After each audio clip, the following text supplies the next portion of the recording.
Hello hello everyone, what is up. क्या हालचाल है आप सबके। आई होप कि आप सबकी प्रिपरेशंस जून 2026 की बहुत अच्छे से चल रही होंगी। And obvious with another video with another strategy, एक और सब्जेक्ट लेके सीएस एग्जीक्यूटिव का मैं आ चुका हूं आप लोगों के सामने। That is JIGL। बिल्कुल, JIGL हमारा ग्रुप 1 का पहला सब्जेक्ट है और सबसे पहला एग्जाम होता है उसका। एंड काफी सारे बच्चों के डाउट्स आ रहे थे, ठीक है, यूट्यूब कमेंट्स में और लिंक्डइन पे भी, कि JIGL की स्ट्रैटेजी हमें बताइए भैया कि कैसे हम उसको अच्छे से स्कोर कर सकें, उसमें एग्जाम्पशन स्कोर कर सकें या अच्छे मार्क्स ला सकें ताकि हमारा एग्रीगेट भी अच्छे से बन जाए। सो आज मैं आपको जो बताने वाला हूं वो मेरे पर्सनल एक्सपीरियंस के बेस पे रहेगा, of course, because almost all chapters जो आपके आज सिलेबस में है, करंट सिलेबस में 2026 के लिए, वो सब हम लोगों ने ऑलरेडी JIGL में पढ़े हुए हैं और एग्जाम्स पास करे हैं, इसलिए आपके सामने एक क्वालिफाइड CS बैठा है। ये वही सब्जेक्ट है जिसमें पहले अभी कुछ ही मंथ्स पहले 18 चैप्टर्स हुआ करते थे, बट इंस्टीट्यूट ने 4 चैप्टर्स रीड करके 14 चैप्टर्स पे लिया है। सो काफी बड़ा रिलीफ आपको ऑलरेडी मिल चुका है और इसी रिलीफ के साथ हम लोग आज का जो टॉपिक है वो शुरू करते हैं। बिल्कुल भी टाइम वेस्ट नहीं करेंगे। तो आते हैं टिप नंबर 1 पे। टिप नंबर 1 ये कहता है कि जो लास्ट के आपके ऑलमोस्ट 30 दिन बचे हैं अब रिविजन्स करने के लिए या फिर आपके प्रिपरेशंस करने के लिए आपके पेपर के पहले, उसमें आपको 3 सेट बनाने हैं। 3 सेट किसके? चैप्टर्स के। टोटल 14 चैप्टर्स हैं, 5 5 4, मतलब पहले सेट में आएंगे 5 चैप्टर्स, दूसरे में 5, तीसरे में 4। ये 3 सेट आप प्रिपेयर करो। आपको चूज करना है कि कौन से चैप्टर्स मुझे किस में डालने हैं। डालने कैसे हैं सेट में चैप्टर्स? ऐसे कि वो मिक्सर होना चाहिए। मिक्सर कुछ स्ट्रॉन्ग चैप्टर्स का और 1-2 चैप्टर्स इजी होने चाहिए। अगर आप सिर्फ स्ट्रॉन्ग चैप्टर्स ले लोगे तो फिर बहुत एग्जॉस्टिव हो जाता है, फिर आपका मन नहीं करता है याद करने का, रिवाइज करने का। इसलिए जो भी आपके सेट बनेंगे, 3 सेट बनेंगे 5 5 4 के, उसमें कुछ कुछ चैप्टर्स स्ट्रॉन्ग होंगे, कुछ कुछ चैप्टर्स इजी होंगे। ऐसे करके हम लोग 3 सेट बनाएंगे और आपका टारगेट होना चाहिए कि इन आने वाले ऑलमोस्ट 30 डेज में एटलीस्ट 3 बार इसकी रिवीजन हो जाए। वो कैसे होगी?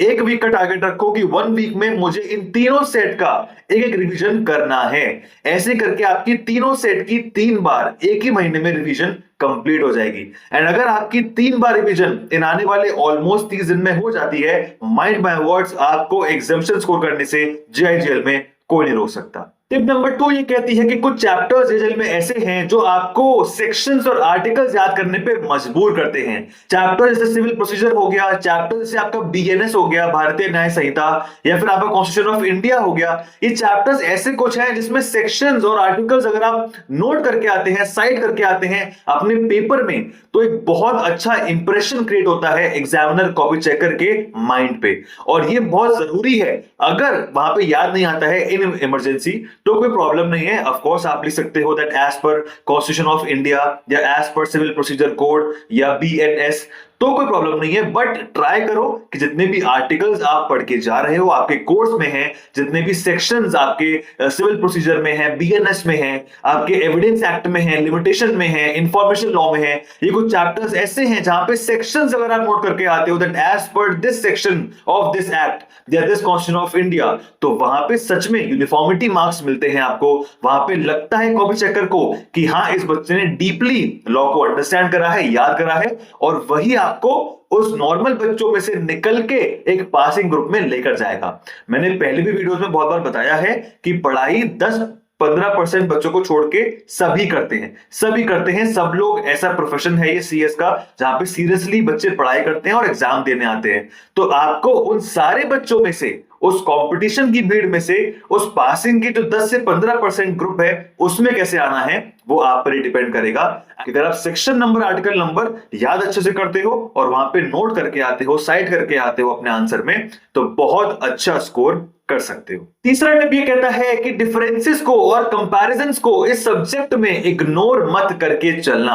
अगर आपको शायद पता ना हो, अगर आपने पास ईयर पेपर्स को अभी तक सॉल्व करा है, एनालाइज करा है, तो आपने देखा होगा कि जो डिफरेंसेस हैं, जो बहुत पहले आते थे ओल्ड सिलेबस में, एक क्वेश्चन डिफरेंस का, कंपैरिजन का आता ही था। अब नहीं आता है, बट मैंने देखा है प्रीवियस 2-3 अटेम्प्ट से वो डिफरेंसेस, कंपैरिजन जो हैं बिल्कुल भी नहीं दे रहे हैं। बट इसी वजह से मुझे लग रहा है कि शायद इस बार मुझे अंदर से इंट्यूशन हो रहा है कि डिफरेंसेस का, कंपैरिजन का कुछ क्वेश्चंस या पर्टिकुलरली एक क्वेश्चन कंपलसरी डिफरेंसेस कंपैरिजंस का बन सकता है। तो डिफरेंसेस को, कंपैरिजंस को पास ईयर पेपर्स के हिसाब से एनालाइज मत करना। ऐसा मत सोचना कि वो नहीं आते हैं तो छोड़ो, रहने देते हैं। डिफरेंसेस जो भी हैं आपके पूरे जीआईजीएल में, उनको मतलब आपके टीचर के नोट्स से जो आपको बताया है, मॉड्यूल में जो है, उसको प्रॉपर्ली लर्न करना, कुछ भी इग्नोर मत करना, छोड़ना मत ही, बिकॉज स्टूडेंट कुछ पता नहीं है कि वो कभी भी कोई भी सरप्राइज आपको दे सकते हैं। सो डिफरेंसेस और कंपैरिजंस को इग्नोर नहीं करना है। फोर्थ टिप ये कहती है कि इस सब्जेक्ट में कुछ चैप्टर स्टार्टिंग कैसे हैं, जैसे आपका सोर्सेज ऑफ लॉ हो गया, इंटरप्रिटेशन ऑफ स्टैट्यूट हो गया, फिर आपका एडमिनिस्ट्रेटिव लॉ हो गया। ये कुछ चैप्टर्स हैं जो बच्चों को देखते ही ऐसे अजीब लगते हैं, एंड ऑफ कोर्स मुझे भी लगते थे, बिकॉज यहाँ पे समझने जैसा कुछ है ही नहीं। मतलब आपको याद तो करना है, बिकॉज आपको कुछ छोड़ के जाना नहीं है, 100% कवरेज करनी है सिलेबस की, जीआईजीएल की। तो यहाँ पे समझने वाला काम है ही नहीं। समझ आपको सकते ही नहीं उन चैप्टर्स में, बट आपको याद तो करने हैं, एग्जाम में क्वेश्चन आता है इनमें से। तो करना क्या है, वही जो मैंने आपको पहले वाले वीडियोस में बताया है कि अगर आपके पास कोई अच्छी स्ट्रैटेजी है जहां पे आपने इन चैप्टर्स को याद करने का तरीका बना लिया है और बार बार रिवीजन करते टाइम आपको इन चीजों के जो टॉपिक्स हैं, कंटेंट है, वो याद आते हैं, that is well and good. But अगर आपको इन चैप्टर्स में, जिन चैप्टर्स में समझना पॉसिबल ही नहीं है, उसमें चीजें याद नहीं हो पाती हैं, तो आप निमोनिक्स एंड चीट कोड्स की हेल्प ले सकते हो। मैंने अपने ओल्ड सिलेबस में सारे चैप्टर्स पढ़े हैं जो मैंने आपको बताया, जो समझने में दिक्कत करते हैं। तो मैंने निमोनिक्स और चीट कोड्स की मदद से ही एग्जामिनेशन स्कोर करा था जीआईजीएल में, और इस सब्जेक्ट को एक ही अटेम्प्ट में पास करा था। सो मुझे बहुत हेल्प कर रहे थे, इसलिए मुझे लगा कि मुझे आपको बताना चाहिए कि निमोनिक्स का अगर आप हेल्प लोगे, चीट कोड्स की आप हेल्प लोगे, तो आपको याद करने में ये चीजें आसानी होंगी। फिफ्थ टिप ये कहता है कि जीआईजीएल जो सब्जेक्ट है उसमें पहले आपके 18 चैप्टर्स थे, इंस्टीट्यूट ने आपको पहले ही ऑलरेडी रिलीव दिया है 4 चैप्टर्स, और उसमें से कई सारे चैप्टर्स ऐसे हैं फोर्थ में जो अच्छे, मतलब अच्छा स्ट्रॉन्ग होल्ड रखते थे जीआईजीएल में, बच्चे उनसे डरते थे, तो वो उन्होंने ऑलरेडी अपने आप ही रिमूव कर दिए हैं। तो आपके ऊपर ये रिस्पॉन्सिबिलिटी बनती है कि आपका 100% कवरेज होना चाहिए। मैं वैसे हर एक सब्जेक्ट में जो मैंने प्रीवियस वीडियोस बनाए हैं एग्जीक्यूटिव के बच्चों के लिए, उसमें हर एक वीडियो में मैंने बोला है कि 100% अगर कवरेज ना भी हो पाए तो भी चलेगा, तो भी आप लोग एग्जाम्पशन स्कोर कर सकते हो। ये खाली एक मिथ है कि अगर आपने एक दो चैप्टर्स, 2-3 चैप्टर्स छोड़ दिए तो फिर एग्जाम्पशन स्कोर नहीं कर सकते, बिल्कुल। बट जीआईजीएल में मैं कुछ भी बर्दाश्त नहीं करूंगा। जीआईजीएल में ऑलरेडी 14 सिर्फ चैप्टर्स हैं, मतलब इतने चैप्टर्स तो लिटरली 6-7 के बच्चे भी मतलब करते हैं, उनके सिलेबस में सीबीएसई में भी आते हैं, मैंने देखा है। सो 14 चैप्टर्स हैं, ठीक है, कुछ भी छोड़ के नहीं जाना है, हर एक चैप्टर को कवर करना है अच्छे से, हर एक टॉपिक को कवर करना है। जो चीज समझ में नहीं आ रही है रेक्टिफिकेशन करो, निमोनिक्स चीट कोड्स बनाओ, और जो चीज समझ में आ रही है वो तो ऑफ कोर्स ही बात है, वो आपको याद अच्छे से हो ही जाएगा।